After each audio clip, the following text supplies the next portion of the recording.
4 साल पहले बेंगलुरु का जल संकट एक जगभर में एक सुर्खी बना, जब इसकी सबसे बड़ी झील बेलंदुर में एक अनोखा ही नज़ारा बना। इसमें झाग बनने लगे थे।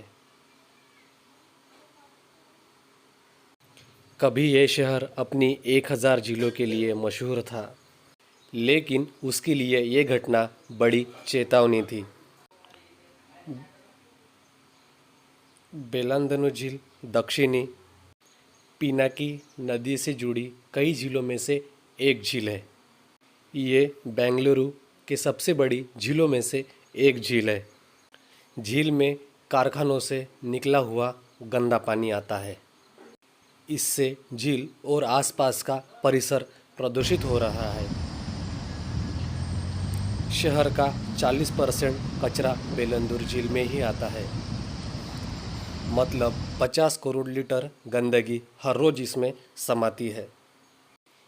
इससे ना सिर्फ भोजन विषैला हो रहा है, मीथेन गैस भी बन रही है, बल्कि जिस तरह झील के पानी के ऊपर झाग बन रहा है, उससे आग लगने की संभावना अधिक ज़्यादा है।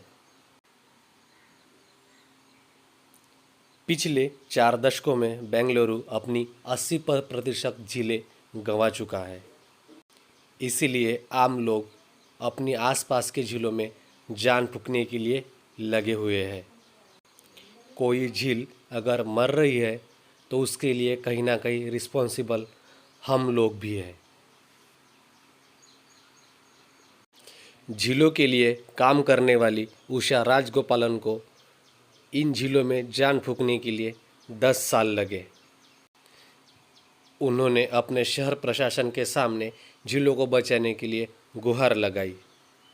प्रशासन तैयार हो गया, लेकिन इस शर्त पर कि इन झीलों की देखरेख लोगों को ही करनी पड़ेगी। उषा राजगोपालन ने अपने जैसे लोगों से झीलों को बचाने के लिए चंदा इकट्ठा कराया और उससे एक ट्रस्ट बनाया। वो साधारण मेहनत और कम विज्ञान के सहारे झीलों को बचाने में एकजुट हो गए। बेकार पड़े पाइपों से उन्होंने पानी पे तैरने वाले टापू बनाए। उन्होंने सोचा कि पानी में केमिकल को कैसे कम किया जाए। फिर उन्होंने हाइड्रोपोनिक टेक्निक का इस्तेमाल करना शुरू किया।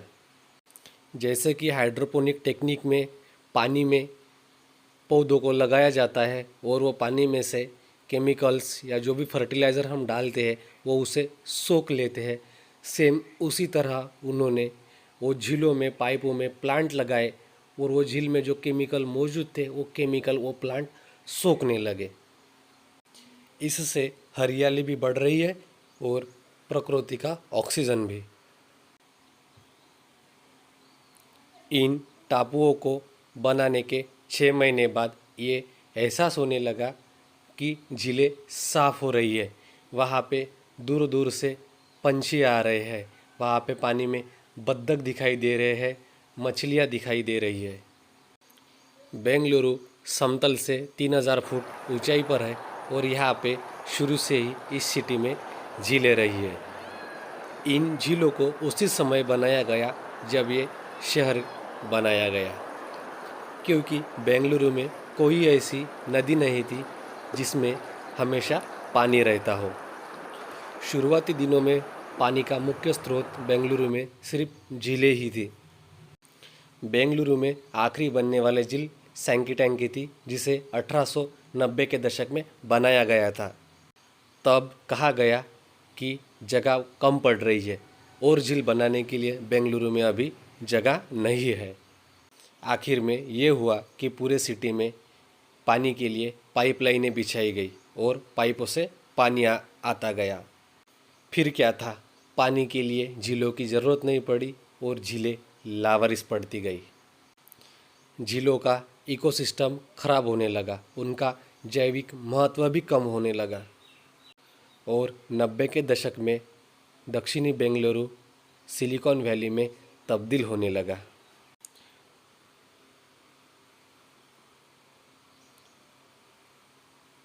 उषा और उनके संगठन का शुक्रिया, जिन्होंने इन मरी हुई झीलों में जान डालने के लिए मदद की और उनमें जान डाल दी।